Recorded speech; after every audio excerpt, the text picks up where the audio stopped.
The Ulefone Armor 33 Pro is a compelling buy not just for its price, but for the sheer amount of ruggedness and high-end technology you get.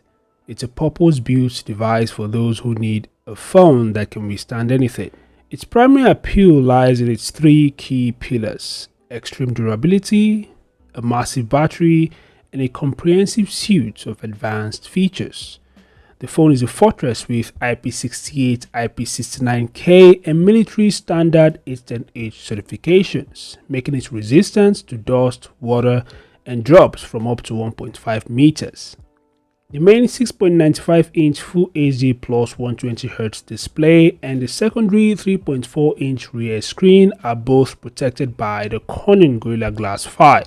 The colossal 25,500 mAh battery is arguably its most impressive feature, providing up to a week of use on a single charge. It supports 66 watts wired fast charging and even offers 10 watts reverse wired charging, effectively turning it into a power bank. Under the hood, it's a performance beast. It's equipped with a MediaTek Dimensity 7300X processor, 16GB of LPDDR5 RAM, and 512GB of UFS 3.1 storage, expandable up to 2TB. The camera system is highly versatile, featuring a 50MP main camera with a large OV50H sensor, a 64MP night vision camera, and a 50MP ultra-wide lens, plus a 32MP front-facing camera with 4K video recording capabilities. That's right guys, both the main camera and the selfie camera of this phone can shoot up to 4K videos at 30fps.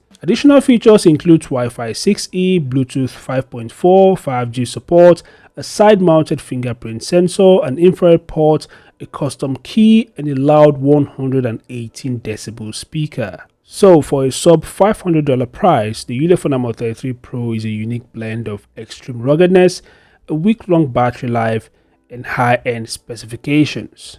It's an ideal investment for outdoor adventurers, construction workers, and anyone who wants a no-compromise smartphone that is built to last. So if you're interested in the Armor 33 Pro, there will be a link in the video description and comment section. For less than $500, the Armor 33 Pro is definitely a steal, but this is just my opinion. What do you guys think? Feel free to share your thoughts in the comment section below. Thanks for watching. I'll see you guys in the next update. Peace out.